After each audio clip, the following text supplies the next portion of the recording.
আসসালামু আলাইকুম। নির্বাচন শেষ হয়েছে, দেশে নতুন সরকার। নতুন সরকারকে অভিনন্দন জানাচ্ছি। ভোট চুরি করে হয়েছেন, নো ডাউট, এটা আপনারাও জানেন, বাংলাদেশের সব মানুষ জানে, সবাই দেখেছে কিভাবে কি হয়েছে। এমনকি প্রধানমন্ত্রী তারেক রহমান তিনি যে আসনটাতে ঢাকাতে নির্বাচিত হয়েছেন সেটা নিয়েও অনেক কি বলবো যে বিতর্ক আছে, এবং সেই বিতর্কগুলোর খুব যৌক্তিক ভ্যালিড গ্রাউন্ড এখানে আছে। সো আমরা সেই বিতর্কে না যাই, যেহেতু যারা বিরোধী দলে ছিল, প্রধান বিরোধী দল এখন বাংলাদেশ জামাত ইসলামী, সে জামাত ইসলামী নিজেই আপনাদেরকে অভিনন্দন জানিয়েছে, তারা মেনেও নিয়েছে। এবং সারা দেশে অবশ্যই নির্বাচন পরবর্তী কিছু সহিংসতা হয়েছে, সেটাও যে মানুষগুলো মারা গিয়েছে সে মানুষগুলো মারা না গেলে না যাওয়াটা খুবই খুবই আশাব্যঞ্জক হতো, এবং সেটাই প্রত্যাশিত ছিল। তারপরও মারা গিয়েছে, এক জায়গায় একজন নারী ধর্ষণের ঘটনাও ঘটেছে। এইসব বিষয়গুলো নিয়ে আমাদের অবশ্যই উদ্বেগের ব্যাপার আছে। তারপরেও এখন মোটামুটি বলা চলে পরিস্থিতি কিছুটা শান্ত। তো বিএনপির ভাইরা আপনারা অনেকের সাথে বিএনপি তো আর এই গত প্রায় সেই 2014 সালের 5 জানুয়ারি নির্বাচনের পর থেকে এখন পর্যন্ত আমি ইলিয়াস হুসাইন, আমাকে আপনাদের চিনতে নিশ্চয়ই বাকি নেই। অনেক বিএনপির আমার শুভাকাঙ্ক্ষী যারা আছেন তারা বলে থাকেন যে ভাই আপনি এই নির্বাচনের আগে এসে কেন আপনি সরাসরি বিএনপির বিরুদ্ধে গেলেন, দাঁড়িপাল্লার পক্ষে ভোট চাইলেন, এটা কেন করলেন? তাই ভাই আপনাদেরকে আবারও বলে রাখি, 2031 সালে বাংলাদেশে আবার যখন নির্বাচন হবে, ওই নির্বাচনে আমি দাঁড়িপাল্লার পক্ষেই ভোট চাবো, এটা আপনাদের আগাম বলে রাখলাম। আপনি যদি মনে করেন যে বৃষ্টি যেদিকে ছাতা সেদিকে ধরবো, ওই চরিত্র আমার ভেতরে নাই। আপনাদের ভেতরে যদি পরিবর্তন আসে সামনের নির্বাচনে তখন দেখব। কিন্তু এই মুহূর্তে যদি আপনাদেরকে জিজ্ঞেস করি, যিনি বিএনপির খুব মানে কি বলবো যে পজিটিভ রাজনীতি যারা করেন, যারা আসলেই ভারতকে অপছন্দ করেন, এই 15-16 বছর 17 বছর ধরে এটা তো বলার অপেক্ষা রাখে না যে বিএনপির উপরেও কি পরিমাণে নির্যাতনে আওয়ামী লীগ চালিয়েছে।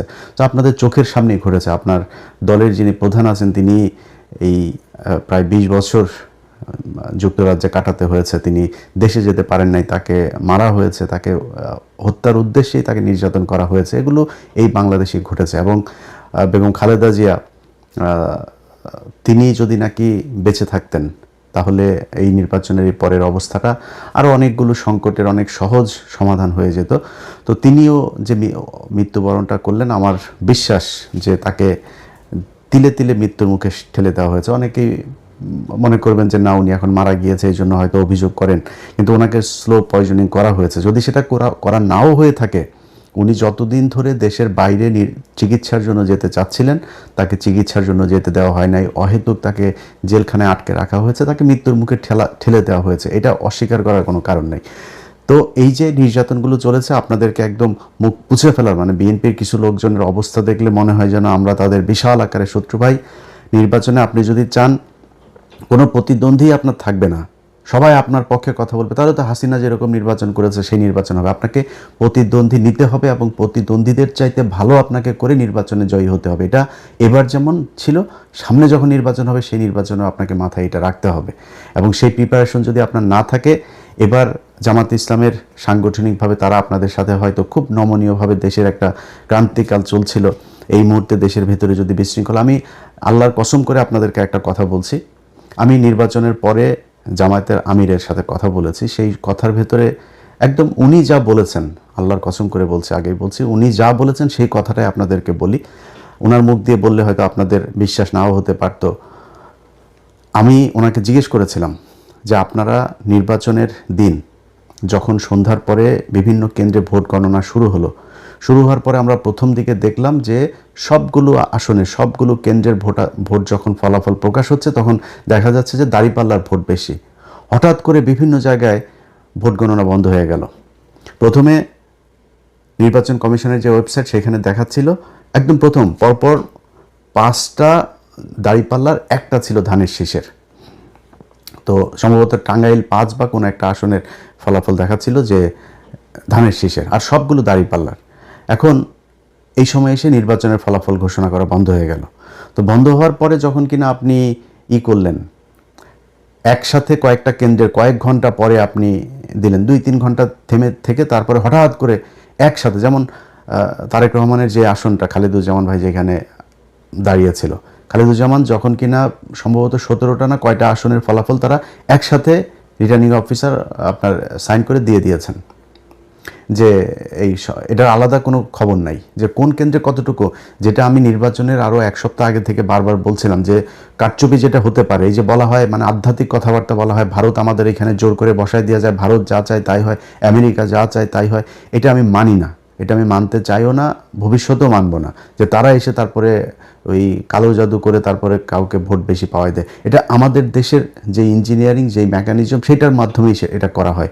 তো সেটা কিভাবে করা হয়, ধরেন আপনি ফলাফল ভোট হয়েছে এক রকমের, আর রিটার্নিং অফিসারের অফিসে যখন যায় তখন রিটার্নিং অফিসার ঘোষণা দেয় আরেক রকম। এই জন্য আমি বারবার বলেছিলাম যে প্রতিটা কেন্দ্রের ফলাফল কেন্দ্রে যারা থাকবে এজেন্টরা তারা ওই কেন্দ্রের ফলাফল ঘোষণা করে তারপরে এই কেন্দ্র ছাড়বে।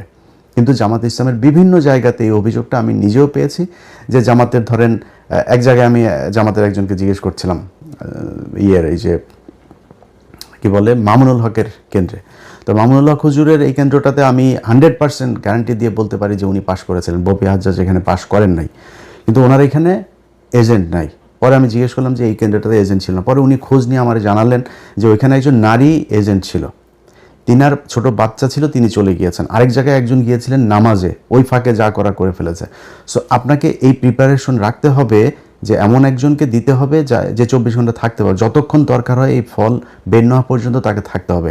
এরকম ঘটনা নিশ্চয়ই আরও অনেক জায়গাতেই ঘটেছে, এই ঘটনাগুলোকে যাতে ঘটানো না হয় সেটা ব্যবস্থা করতে হবে। তো আমি আমির সাহেবকে জিজ্ঞেস করলাম যে আপনারা যখন ফলাফল দেখলেন যে কয়েক ঘন্টা বন্ধ রেখে এরপরে এই ফলাফল দেওয়া হলো, হঠাৎ করে 10টা 15টা 20টা কেন্দ্রের একসাথে ফলাফল দেওয়া হচ্ছে, এই 2-3 ঘন্টা যখন বন্ধ ছিল আপনাদের নিশ্চয়ই মনে আছে চ্যানেল 24, 71 টিভি, সময় টিভি, তারপর আরও কয়েকটা টেলিভিশন আছে, এরা আপনার রেজাল্ট দেওয়া শুরু করলো কি যে সব জায়গায় বিএনপি, জামাতের যে আসনগুলো আমি নিজে ধরেন যেগুলোর খবর জানছিলাম, যেমন আমার বাসায় চুয়াডাঙ্গাতে, আমি চুয়াডাঙ্গার দুটোতেই রেজাল্ট পেয়েছি যে দুটো জিতে গিয়েছে, কুষ্টিয়াতে 3টা রেজাল্ট পেয়েছে জিতে গিয়েছে, নীলফামারীতে জিতেছে, সাতক্ষীরাতে জিতেছে, যশোরে খবর পেয়েছে, কিন্তু সেগুলো রেজাল্ট দেওয়া হচ্ছে না, সেগুলো বলছে না, সব বিএনপি এবং মানে আজগুবি রেজাল্ট দিয়ে দেওয়া হচ্ছে চ্যানেল 24, তারপরে এই সময় 71 এই টেলিভিশনগুলোতে। তা আমি সাহেবকে বললাম যে আপনারা এই সময়টাতে আপনারা কোনো প্রতিবাদ করলেন না কেন? যখন দেখলেন যে আপনাদের রেজাল্ট আর দেওয়া হচ্ছে না, ওই জায়গাতে আপনাদের উচিত ছিল। ঢাকা 8 মির্জা আব্বাস কখনোই পাশ করে নাই। মির্জা আব্বাসের এখানে কি হয়েছে সেটা বাংলাদেশের সব মানুষ দেখেছে, যে বিএনপি করে সেও জানে কিভাবে পাশ করানো হয়েছে তাকে। তো এই জায়গাগুলোতে তো আপনারা যখন দেখলেন যে ঠিক আছে ঢাকা 13-এ আমার শেষ, 13-র পুরো এস্টাবলিশমেন্টটা আপনি 14 নিয়ে যেতে পারতেন, 11 নিয়ে যেতে পারতেন, 8 নিয়ে যেতে পারতেন, এটা করা হয় নাই কেন? যেমন নাহিদের আসনে জামাত ইসলামের বিশাল প্রস্তুতি ছিল, সেখানে কিন্তু কারচুপি করার সর্বোচ্চ চেষ্টা করা হয়েছে, শেষ পর্যন্ত পারে নাই। তো এখন এইখানে এগুলোতে করা হলো না কেন? মির্জা আব্বাসের আসনটাতে সেখানে যেখানে কোনো সিল মারা নাই, এক জায়গায় কালো দাগ আছে, তারা নিজের দাগ দিয়েছে, দাগ দিয়ে তারা বলেছে যে এটা এই পেয়েছে। নির্বাচন কমিশন সিদ্ধান্ত দিল যে যেখানে কালো দাগ পেপারের যে কোনো এক জায়গায় যদি নাকি থাকে, দাগ থাকে, সেটাই ধানের শীষ হিসাবে গণ্য করা হবে। কেন? ধানের শীষ ছাড়া কি আর কোনো মার্কা নাই ওইখানে? এটা করা হয়েছে। তো এই আমি যতটুকু আমি আপনাদের কাছে সব কিছু বলছি না, কিন্তু আমি যতটুকু ভেতরে মানুষজনের সাথে কথা বলে বুঝেছি যে এই নির্বাচনটার আসলে এরকম একটা ফলাফল জামাতকেও আগে থেকেই বলে রাখা হয়েছিল যে আপনাদেরকে মেনে নিতে হবে। পরিস্থিতি যদি আপনাদের ইয়েতে যায় এবং সেই ক্ষেত্রে যদি কোনো দেশে খারাপ একটা দিকে যায় তখন কিন্তু আপনারা সামলাতে পারবেন না, আমসালার সব সমানে যাবে। জামাত ইসলাম মেনে নিয়েছে, ঠিক আছে, আমরা তো মানে ভাই জামাত ইসলামের হারানোর কিছু নাই। জামাত ইসলাম আজকে বাংলাদেশের প্রধান বিরোধী দল, 32% ভোট পেয়েছে তারা, না 37% ভোট পেয়েছে তারা, বিএনপি পেয়েছে 52%, খুব বেশি পার্থক্য নাই তো এত কিছু করার পরেও। এই যে আমরা গত প্রায় 1.5 বছর, বিশেষ করে সব শেষ 6টা মাস ধরে আমরা বট বাহিনীর কথা শুনেছি। তো বট বাহিনী হইলে 32% সব কি বট নাকি? ভোট কি অনলাইনে হয়েছে, ফেসবুকে হয়েছে? ভোট তো সরাসরি হয়েছে। তাহলে এই যে 37% ভোটটা পেল জামাত ইসলাম, তাহলে এই ভোট কোত্থেকে আসলো? অতএব জামাত ইসলাম ভোট পেয়েছে, এবং জামাত ইসলাম যেই ভোট পেয়েছে যদি সব বিতর্কের বাইরে যে মনে করি যে নির্বাচনটা সুষ্ঠু হয়েছে।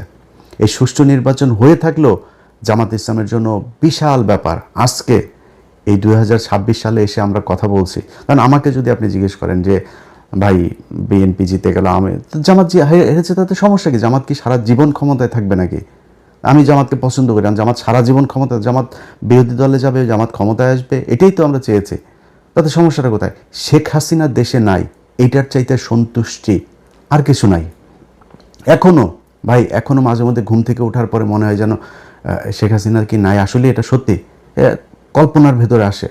তো আমার কথা হলো যে আপনারা যখন কিনা একসাথে রাজনীতি করেছেন, একসাথে জেল খেটেছেন, একসাথে গুম হয়েছেন, এখনও পর্যন্ত বিএনপির লোকজন আপনার খুঁজে পাওয়া যায় না। এরকম অনেক মানুষ আছে না? ইলিয়াস আলী কোথায় আমরা জানি না, চৌধুরী আলম কোথায় জানি না, এরকম অনেক মানুষ আছে যাদেরকে খুঁজে পাওয়া যায় না। এই যে যিনি এমপি নির্বাচন করেছেন তুলি, তিনার ভাই জানে না এখনও সে কোথায় আছে।